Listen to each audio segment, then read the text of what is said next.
जय बोलो देवादिदेव 1008 श्री भगवान महावीर स्वामी की जय जय जय। अहिंसा परमो धर्म की जय जय जय। परम पूज्य आचार्य गुरुवर श्री विद्यासागर जी महाराज की जय जय जय। परम पूज्य मुनि श्री प्रमाण सागर जी महाराज की जय जय जय। पूज्य मुनि श्री अरह सागर जी महाराज की जय जय जय। नमोस्तु।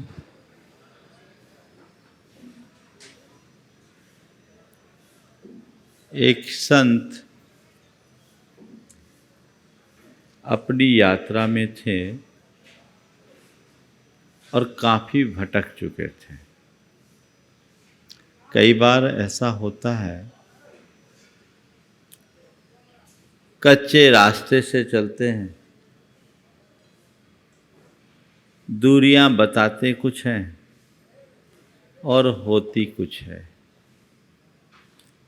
बस सुबह से काफ़ी भटक चुके थे, थक चुके थे, रास्ता सुनसान था,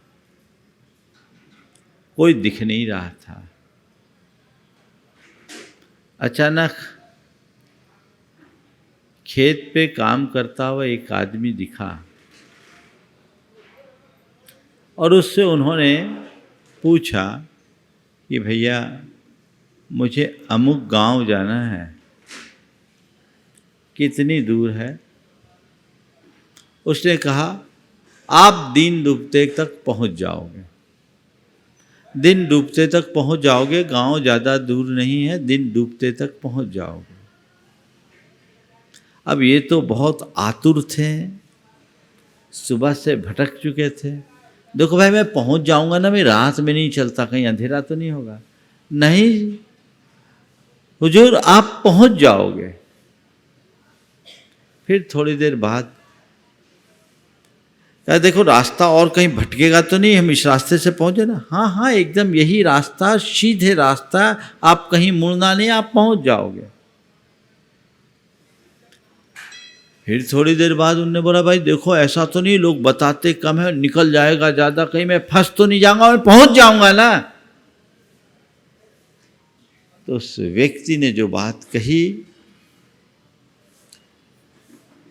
उसने संत के चित्त को फेर दिया और उन्होंने अपनी आत्मकथा में लिखा कि उस एक व्यक्ति के एक वाक्य ने मेरे जीवन की दिशा बदल दी। उसने कहा हुजूर रास्ता चलने से कटता है, बातों से नहीं।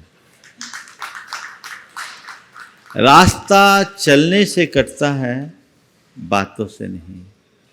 आज बात उसकी ही है। धर्म चर्चा और धर्मचर्या। विगत दिनों मैंने 4 बातें की थी। धर्म की चर्चा करना, धर्म को जीना, धर्म को सही ढंग से जीना और धर्म का फल पाना।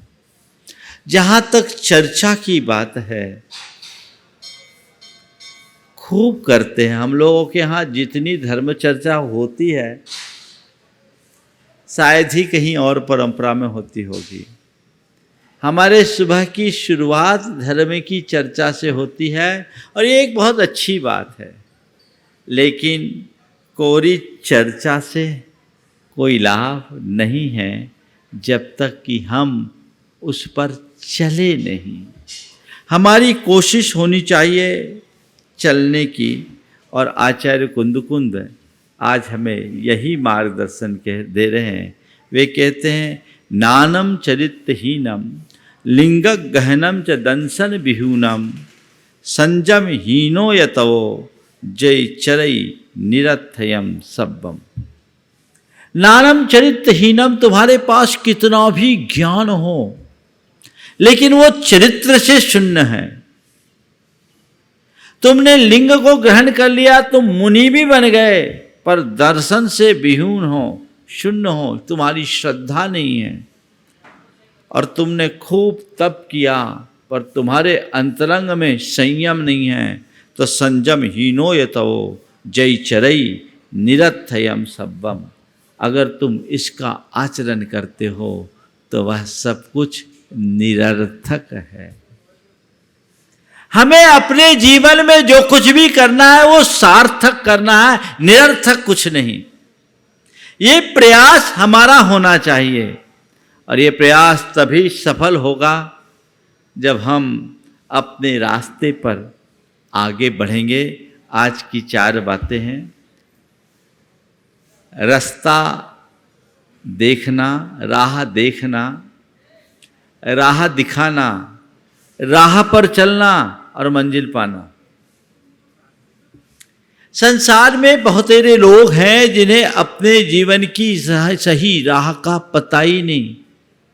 मेरे जीवन का रास्ता क्या है ये पता ही नहीं। सबसे पहले अपने जीवन की राह को पहचानो, अपनी जीवन की राह को देखो, सही रास्ता पकड़ो, पहचानो। अभी हम आप सब अनादि से गुमराह रहे हैं, भ्रम में जिए हैं। जिनने जीवन के यथार्थ को नहीं जाना, समझ लो वो सब के सब गुमराह है। उनको न दिशा है न दृष्टि। जानो आखिर में मेरे जीवन की सही राह क्या है। और राह का पता कब लगेगा?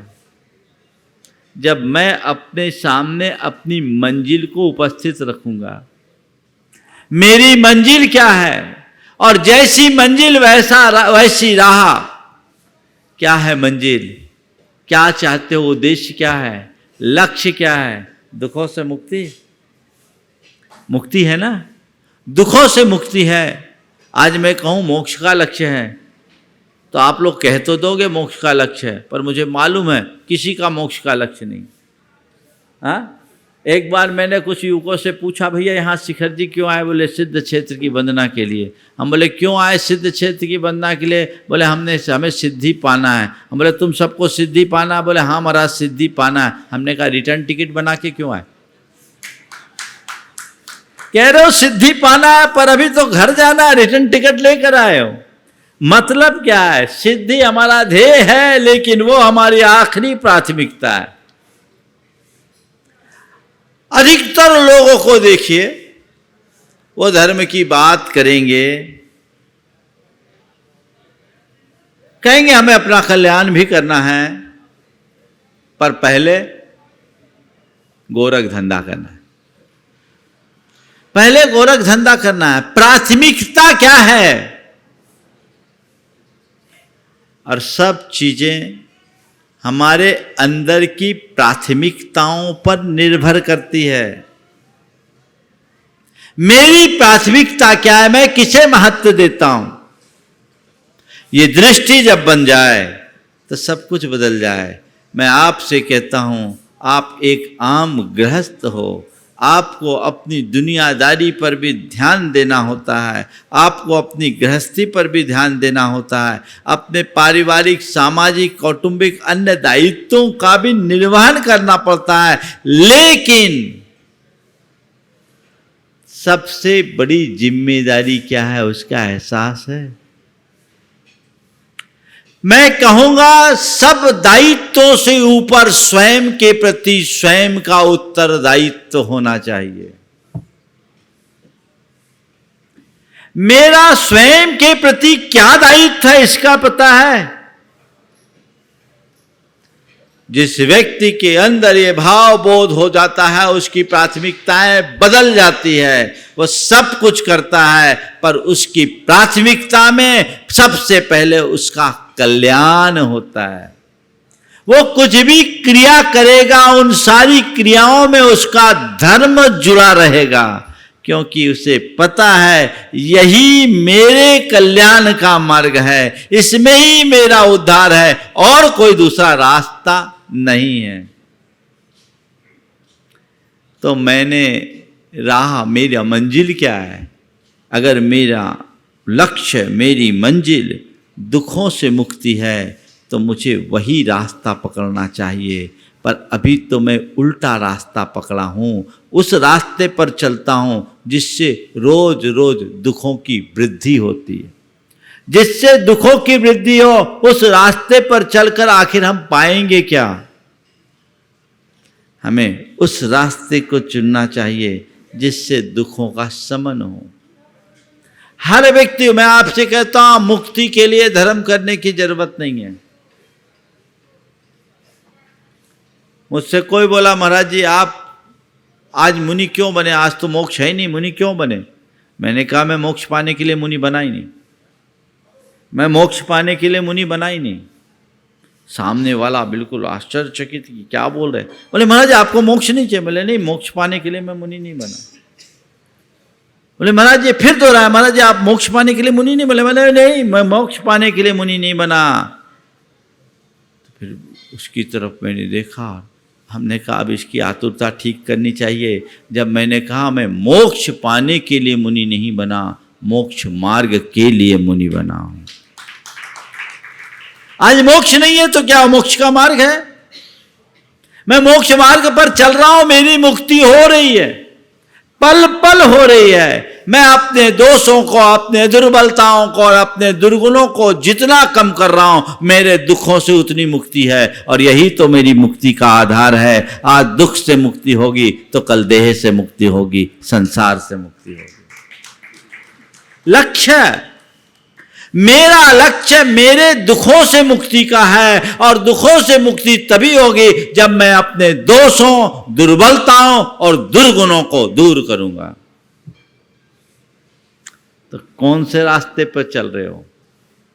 दोषों को पुष्ट करने के रास्ते में, दुर्बलताओं को बढ़ाने के रास्ते में, या दुर्गुणों की वृद्धि करने वाले रास्ते में? अगर रास्ता उल्टा है तो फिर मंजिल सही कहां से मिलेगी? तो सबसे पहले राह को देखो, राह पहचानो, मेरी राह कौन सी है। आप जिस रास्ते पर चल रहे हो, आपको ऐसा लगता है कि मेरा रास्ता मेरे लक्ष्य के अनुकूल है, बिल्कुल पूरी गति से चलो। और ऐसा लगता है कि इस रास्ते पर चलने के बावजूद आज तक मैं कुछ पहुंच नहीं पाया, अपितु अपने लक्ष्य से और दूर हो रहा हूं, तो रास्ता बदलना चाहिए। बदलना चाहिए कि नहीं? एक बार मैंने एक से सभा में ऐसे ही पूछा कि आप लोग पैसा क्यों कमाते हो? बोले महाराज इसलिए कि सुख शांति से जिए। शायद आप लोग भी यही बोलोगे, पैसा क्यों कमाते हो? सुख शांति से जिए। मैंने कहा ठीक है, आज से 20 बरस पहले, आज जितना पैसा है आज से 20 बरस पहले उतना पैसा था? बोले नहीं महाराज, आज से 20 बरस पहले उतना पैसा नहीं था जितना आज पैसा है। मैंने कहा ये बताओ, आज से 20 बरस पहले जितनी शांति थी आज उतनी शांति है? आज से 20 बरस पहले तुम्हारे पास जितनी शांति थी, क्या आज उतनी शांति है? बस यही बात समझने की है। तुमने कहा कि हमने पैसा इसलिए कमाया, या हम पैसा इसलिए कमाते हैं ताकि सुख शांति से जिएं, और तुम्हारा अनुभव बता रहा है कि जब पैसा कम था तो शांति अधिक थी, अब पैसा बढ़ गया तो अशांति बढ़ गई। अब बोलो तुमने जो रास्ता चुना वो सही चुना या गलत? हाँ बोलो क्या हो गया? हाँ गलत ना? तो 20 साल पहले अच्छे थे कि आज अच्छे? हाँ 20 साल पहले अच्छे थे, आशीर्वाद दे दूं 20 साल पीछे जाने का? अरे महाराज कहाँ फंसा रहे हो आप, ये झमेला में कहाँ? हाँ ये क्या है? इसी का नाम मोह है, इसी का नाम तृष्णा है। यही अज्ञान है जो जान के भी हमें अज्ञानी बनाए रखता है। जान बूझ कर अंध बने हैं, आंखन बांधे पाटी, जिया जग धोखे की टाटी। ये तो हाल है हमारे, इस हाल को बदलने की जरूरत है। और जब तक ये परिवर्तन नहीं, तब तक हम जीवन में मजा नहीं ले सकते। तो महाराज क्या करें? व्यापार धंधा छोड़ दें, घर गृहस्थी छोड़ दें, आपके पास आ जाएं, हम कहते इससे अच्छा और क्या है? बोलो, तुम ही लोग बोलो, हम अच्छे कि तुम अच्छे? हाँ, तो फिर तुम नीचे क्यों? आ जाओ बाजू में, तो अच्छी बात है। पर पता है, हम रास्ता जानने के बाद भी चलने का साहस नहीं जुटा पाते। रास्ता जानने के बाद भी, रास्ते को देख लेने के बाद भी उस पर चलने का साहस नहीं जुटा पाते। ये हमारी एक बड़ी कमजोरी है। और ये क्यों है? यह सब मोह के कारण है। जब हमारा मोह शांत होता है, अंदर का वैराग्य विकसित होता है, तो एक पल में हम अपनी गति बढ़ा लेते हैं, सही रास्ते पर चलने के लिए संकल्पित हो जाते हैं। अभी तो हमने हमेशा उल्टे रास्ते को ही चुना है। तो अभी जहां हो तुम सही रास्ते पर चलो, अति उत्तम बात है। लेकिन यदि कदाचित सही रास्ते पर नहीं चल पाओ तो कम से कम इतना तो तय कर लो, पीछे नहीं मुड़ूंगा। ये भी एक उपलब्धि है। मैं सम्यक्त के राह पर न चल पाऊं तो कोई बात नहीं, कम से कम मिथ्यात्व के रास्ते को तो नहीं देखूंगा। इतना तो तय कर सकते हो। राह देख लेने के बाद मंजिल निश्चित हो जाती है, बशर्ते वह अब विपरीत पथ पर न चले। संकल्पित हो जाए कि अब मैं चलूंगा तो केवल इसी पथ पर चलूंगा, इस पथ से विमुख अब कतई नहीं होऊंगा। तुमने देख लिया है कि सम्यक का रास्ता क्या है, तुमने देख लिया है धर्म का सही पथ क्या है, तो ये तय करो कि मुझे और अब केवल और केवल धर्म के पथ पर ही चलना है, अन्यत्र कहीं मुझे जाना नहीं। ये बात सुनिश्चित की जा सकती है कि नहीं? तो रास्ता देखें, देखे दिखाएं तो सब हैं, लेकिन क्या बताएं कैसे समझदार हैं। ट्रेन में एक युवक जा रहा था और बहुत फूट फूट कर रो रहा था। ट्रेन में ज़्यादा भीड़ नहीं थी, पूरा कंपार्टमेंट खाली था। उसके सामने वाली सीट पर एक बूढ़ी अम्मा बैठी थी। युवक को रोता देख अम्मा को तरस आया। उसने उसे पुचकार करके पूछा, बेटा क्या बात है, तू क्यों रो रहा है? उधर से कोई जवाब नहीं। तू क्यों रो रहा है? कोई जवाब नहीं। उसका मन और ज़्यादा प्यार से बोली, बेटा बता तो तू क्यों रो रहा है? उधर से कोई जवाब नहीं। अब वो बुढ़िया अपने आसन से उठी और उसके गाल और बाल को सहलाते हुए उससे पूछी, बेटा आखिर बता तो सही, तू क्यों रो रहा है? तू मुझे अपनी माँ मान, मैं तेरी माँ के समान हूँ, तेरा ये रोना मुझसे देखा नहीं जा रहा है, मैं तेरी हर संभव मदद करूँगी। जब एकदम झकझोरा तो उसने धीरे से गर्दन उठाई और अम्मा की तरफ देखा, उस बुढ़िया की तरफ देखा और जोर जोर से रोने लगा। जैसा कि अक्सर होता है, रोने वालों के सामने कोई सहानुभूति प्रकट करने जाए तो उसका रुदन और बढ़ जाता है। वो और जोर जोर से रोने लगा। तब बुढ़िया से रहा नहीं गया, वो भी उसके साथ रोने लगी।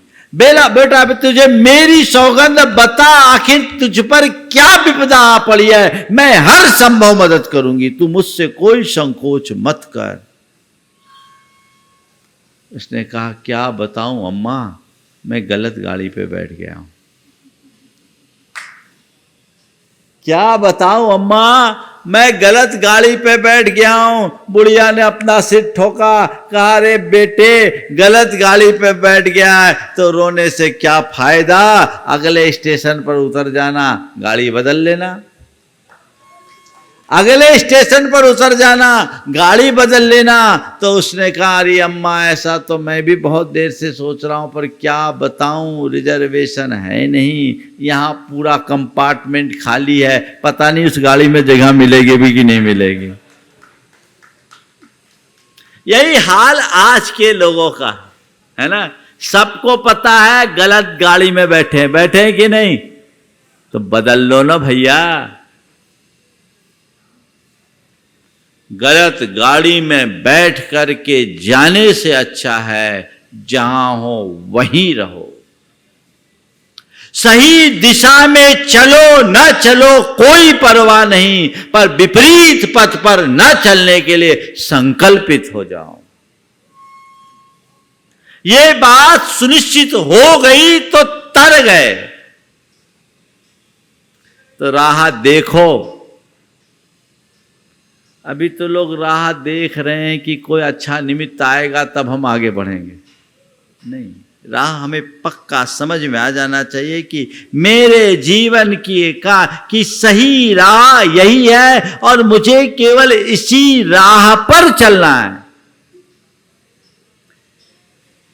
लोग राह देखते हैं, राह दिखाते ज्यादा है। दूसरे को बोलो किसी को राह दिखाना हो तो देखो कैसा कैसा दिशा दर्शन दे देंगे, है ना। कई लोग तो ऐसा भी है कि सामने वाले के लिए पूरा समय सार उड़ेल दे। किसी दूसरे को ज्ञान पिलाना हो तो उसमें तो आप लोग मास्टर हो, है ना। दूसरों को राह नहीं दिखाओ, खुद राह देखो। पंडित पन्नालाल जी साहित्याचार्य जी कहा करते थे, विद्वान थे, आचार्य शिव सागर जी के संग में उनका जाना आना हुआ, अव्रती थे। तो एक दिन महाराज जी ने बोला, धोबी कब तक बने रहोगे, कब तक धोबी बने रहोगे। मतलब धोबी कौन होता है, जो दूसरों के कपड़े धोता है। बात सही है ना। अब आचार्य महाराज ने अपने शब्दों में बोला कि कब तक धोबी बने रहोगे। अब आज के किसी विद्वान को ऐसा बोल दो तो देखो कि महाराज ने हमको धोबी बना दिया। अरे बना क्या दिया, तुम बने हुए हो, महाराज ने क्या बनाया। तो आचार्य महाराज ने उनसे कहा कि कब तक धोबी बने रहोगे। पंडित जी ने तत्क्षण समझ लिया, महाराज आप ठीक कह रहे हो, मुझे अपने आंचल को धोना है, अपनी चादर को साफ करना चाहिए। आपने मेरी आंखें खोल दी। तत्क्षण उन्होंने प्रतिमा अंगीकार कर लिया, प्रतिमा अंगीकार किया। फिर 7 प्रतिमा ली, उनने अपने जीवन का अंत में गुरु चरणों में उद्धार किया। तो ये एक रास्ता है, समझने की बात है। हमें अपना रास्ता पकड़ना है, अपना रास्ता देखना है, अपना रास्ता जानना है। दूसरे को रास्ता दिखाने की कोशिश नहीं करनी है। हाँ, कोई आ जाए सही रास्ता देखने की इच्छा रखता हो तो उसे दिखाने में कोई कोताही नहीं करना, लेकिन पहले अपने आप को तो देखो, मैं कहाँ हूँ। मैं दूसरे के ऊपर टार्च की रोशनी लाइट दे रहा हूँ और खुद अंधेरे में हूँ, तो क्या मतलब। अपने अंधेरे को ठीक करना है। रास्ता दिखाना बहुत सरल है, लेकिन रास्ते पर चलना बहुत कठिन है। दूसरों को सलाह दे देना बहुत सरल है, लेकिन खुद पर आने पर संभलना बहुत कठिन है। कुछ भी हो जाए। एक सज्जन ने भी कुछ दिन पहले कहा, उनके ऊपर एक विपत्ति आई। बोले महाराज आज मैं समझ रहा हूँ, अब तक मेरे संपर्क में जो भी आता था, किसी पर विपत्ति आती तो मैं उसे सलाह देता, परामर्श देता, उपदेश देता, उसे रास्ते पर लगाता। पर मेरे ऊपर विपत्ति आई, मैं अपने आप को नहीं संभाल पा रहा हूँ। डिप्रेशन की स्थिति, मैं अपने आप को नहीं संभाल पा रहा हूँ। मैंने कहा ज्ञान का इस्तेमाल अपने लिए करो, पर के लिए करोगे तो उसका कोई ठिकाना नहीं। निज के लिए ही अपने ज्ञान का प्रयोग करने की कोशिश करनी चाहिए। वो प्रयोग अगर एक बार घटित हो गया तो हमारा उद्धार सुनिश्चित है। तो रास्ता दिखाने में अपनी शक्ति मत लगाओ, रास्ता देखो, रास्ता पहचानो, आगे बढ़ो और क्या करो, रास्ते पर चलो। चलना ही चरित्र है। मैंने कितना भी ज्ञान पाया, अमल नहीं किया तो मतलब क्या निकला? है कुछ मतलब? पर आजकल सब लोग दुर्योधनी प्रवृत्ति के हैं। दुर्योधनी प्रवृत्ति का मतलब जानामि धर्मम न च मे प्रवृत्ति और जानामि अधर्मम न च मे निर्वृत्ति। मैं धर्म को जानता हूं, धर्म के फल को जानता हूं, लेकिन उसमें प्रवृत्त नहीं होता, और अधर्म को जानता हूं, अधर्म के फल को जानता हूं, पर उससे निर्वृत्त नहीं होता। यही कहानी है ना आप सबकी। मैं आपसे कहता हूं दुर्योधन नहीं, युधिष्ठिर बनो। न केवल धर्म और धर्म के फल को जानो, अपितु धर्म को जियो और उसका फल पाओ। चलना शुरू कीजिए, राह पर चलने की कोशिश हमारी होनी चाहिए, और वो पक्की कोशिश होनी चाहिए अपनी भूमिका के अनुरूप, जितना चल सके। हाँ, कोई 100 की स्पीड में चलता है, कोई 50 की स्पीड में चलता है, कोई 20 की स्पीड में चलता है, और कोई 5 की स्पीड में भी चलता है, पर चल तो रहा है। ठहरो मत, चलो, आगे बढ़ो। चले वेती चले वेती चले वेती का लक्ष्य होना चाहिए। पर जैसा मैंने कहा, राह देखने का, आप लोग राह ही देखते हैं। हाँ ठीक है, कोई मौका आएगा, कोई अवसर आएगा, तब हम चलेंगे। ये बदलना चाहिए। अच्छे मार्ग पर चलने का उत्साह हमेशा बना रहना चाहिए, और जो सामने अवसर आए उसके अनुरूप आगे बढ़ जाना चाहिए। कई लोग हैं जो बातें बड़ी बड़ी करते हैं। एक सज्जन मेरे संपर्क में है, उनकी उम्र पक गई। उनकी 2 भावना थी, मुझे एक धर्मशाला बनानी है और प्रतिमा लेनी है। मुझे धर्मशाला बनानी है और प्रतिमा लेनी है, धर्मशाला बनानी है, प्रतिमा लेनी है। जब आए, मुझे धर्मशाला बनानी है, प्रतिमा लेनी है। ठीक है भैया, ले लो। हाँ, बस थोड़ा सा कुछ काम हो जाए, थोड़ा समय आ जाए, थोड़ा काम हो जाए, समय आ जाए, थोड़ा काम आए, समझ हो जाए। आज उस आदमी को लकवा हो गया, 95 साल की उम्र है, ना प्रतिमा ले सका, ना धर्मशाला बना सका, ऐसे ही मर जाएगा। रट ले रहे हैं हमें ये करना, ये करना, ये करना। अरे अच्छा काम करना नहीं है, कर लो, कर डालो। कल मैंने कहा था ना, अच्छाई को तत्काल कर डाले, बुराई को सदा कल पर टाले। कोई अच्छाई का भाव आए, मुहूर्त मत देखो, आज मौका है, कर दो। आप करेंगे, बहुत अच्छे से करेंगे, बहुत अच्छे से करेंगे, करने लायक बचोगे तब तो करोगे। क्या जाने किस पल क्या घटना घट जाए, इसलिए हर पल मनुष्य को संभल संभल कर चलना चाहिए, और धीमी गति से ही सही चलने की कोशिश करना चाहिए। कई लोग हैं जो हजारों मील की बातें करते हैं और एक कदम भी नहीं चल पाते। हजारों मील की बातें करने वाले एक कदम भी नहीं चल पाते, और एक एक कदम चलने वाले हजारों मील की यात्रा तय कर लेते हैं। इसी शिखर जी में 60 साल के दादाजी के साथ उनका 5 साल का पोता भी वंदना के लिए गया। उस पोते के मन में शिखर जी को लेकर बड़ा कुतूहल और जिज्ञासा भी थी। जब अंधेरे में चलना शुरू किए तो उसने पूछा, दादा पहाड़ कितना ऊंचा है? बोला, बेटा 9 किलोमीटर चलना है।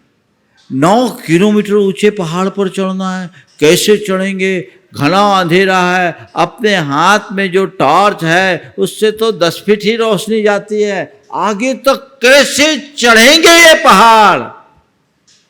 दादा ने कहा, बेटा पहाड़ भले 9 किलोमीटर ऊंचा है, पर हमें 9 किलोमीटर थोड़ी चलना है, हमें तो केवल 1 कदम चढ़ना है। हमें 9 किलोमीटर थोड़ी चढ़ना है, हमें तो केवल 1 कदम चढ़ना है। हम 1 कदम चलेंगे, रोशनी 1 कदम आगे बढ़ेगी और ऐसे करते करते हम पूरे पहाड़ी को चढ़ लेंगे, हमें कोई दिक्कत नहीं होगी। 1 कदम चलो, राह पर चलोगे तभी मंजिल पाओगे। समझ गए? चलना है, चलना है, चलना है। आज के समय में मैं एक बहुत बड़ी विडंबना देखता हूं। एक तरफ गुरुओं के नित्य प्रवचन है, प्रवचन के प्रेमी लोग भी नित्य बढ़ रहे हैं, खूब सुन रहे हैं, लेकिन चर्या में गिरावट। कहाँ हमारा मार्ग सम्यक दर्शन, सम्यक ज्ञान और सम्यक चरित्र का है। जिस चरित्र के आराधक मुनिगण अपने जीवन को चरित्रमय बनाकर उत्कृष्टता का स्पर्श करते हैं, आज वहाँ चरित्रहीनता दिनों दिन क्यों बढ़ रही है? मैं कोलकाता में था, लंदन के एक सज्जन यहाँ आए,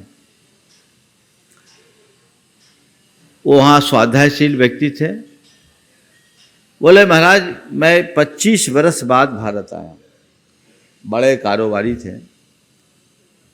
मैं सोचता था वहाँ मुनि महाराज हैं, प्रवचन होते हैं, मंदिर है, भारत है, वहाँ तो लोगों में बहुत धर्म का संस्कार होगा, नियम संयम से जीते होंगे।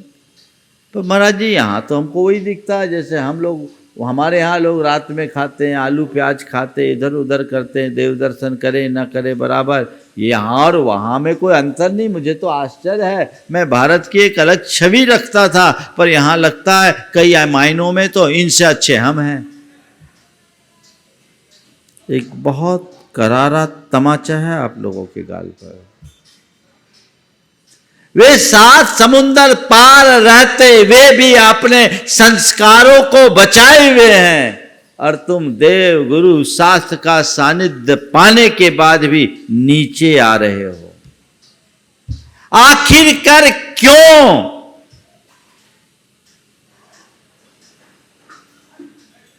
कब संभलोगे? आप दूर मत जाओ। अभी शिखर जी आए ना, तो शिखर जी में भी भाई लोग रात में छोड़ते नहीं है, और अब तो रात्रि भोजन तो छोटी बात हो गई। अन्य प्रकार के अनाचार भी जुड़ गए। परसों शंका समाधान में परसों एक अच्छा सवाल आया था कि पहले व्यक्ति जैन लोगों को उनके नेम प्लेट से नहीं, उनके भोजन की प्लेट से पहचाना जाता था। अब नेम प्लेट में तो जैन है, पर भोजन की प्लेट से जैन गायब हो गया। कितनी गंभीर बात है ये। तुम्हें पहले कोई तुम्हारे नाम से नहीं जानता था, तुम्हारी थाली से पहचान लेता था ये जैन है। ये जैनत्व के प्रति दृढ़ता का एक उत्कृष्ट उदाहरण था। और आज सब चलता है, सब चलता है, और ऐसा चलता है कह करके हर कोई चलता फिरता पुर्जा बनता जा रहा है। हमें चलता है नहीं करना, हमें चलना है, सही मार्ग पर चलना है। ये अपने अंतर मन में होना चाहिए, एक हुक सी उठनी चाहिए। आखिर मुझे इस संसार से पार उतरना है, इस आवागमन के चक्र से मुक्त होना है, इस संसार में रुलना नहीं है, आगे बढ़ना है। जीवन को मुझे व्यर्थ नहीं करना है, सार्थक करना है। ये अंतस प्रेरणा जिस व्यक्ति के हृदय में जग जाती है, उसे उपदेश देने की जरूरत नहीं पड़ती। वो अपने आप अंदर से उसकी कचोट होती है, और उसके अनुरूप वो अपना काम करता है कि ये मुझे करना है। सोचो, धर्म के प्रति अनुराग है तो संयम में भी अनुराग होना चाहिए। तुम धर्मी बन गए, संयमी भी बनो, क्योंकि नानम चरित्रहीनम निरर्थयम। अगर तुम्हारे अंदर संयम नहीं आया, सब निरर्थक। संयम हीनो इति रतो, सब्बम निरर्थकम, ये सब निरर्थक है। तो संयम हमारा मूल धर्म है, जो हमारे चारित्रिक विकास का आधार है, वो होना ही चाहिए। अपनी भूमिका के अनुसार हम धीमी गति से भी चले, पर चले, रुके नहीं। एक कदम ही चले पर चले, आगे बढ़े, रुके नहीं। रुकना जड़ता है, चलने में ही जीवंतता है। बहुत दुर्लभता से ये मनुष्य पर्याय हमें मिली, और न केवल मनुष्य पर्याय मिली, देव शास्त्र गुरु का समागम मिला। देव शास्त्र गुरु का समागम ही नहीं मिला, धार्मिक रुचि मिली, जगी, और धार्मिक रुचि ही नहीं जगी, उनके सानिध्य में आने का सौभाग्य भी मिला। अब इस सौभाग्य को अगर हमने पर लाभ नहीं उठाया तो हमारा बड़ा दुर्भाग्य ही होगा। आप सब इस अर्थ में भाग्यशाली हो कि इन सब चकाचौंध के दौर में भी आप समय निकालते हो, धर्म के लिए, गुरु के लिए, देव के लिए, तीर्थ के लिए। ये कोई साधारण बात नहीं है।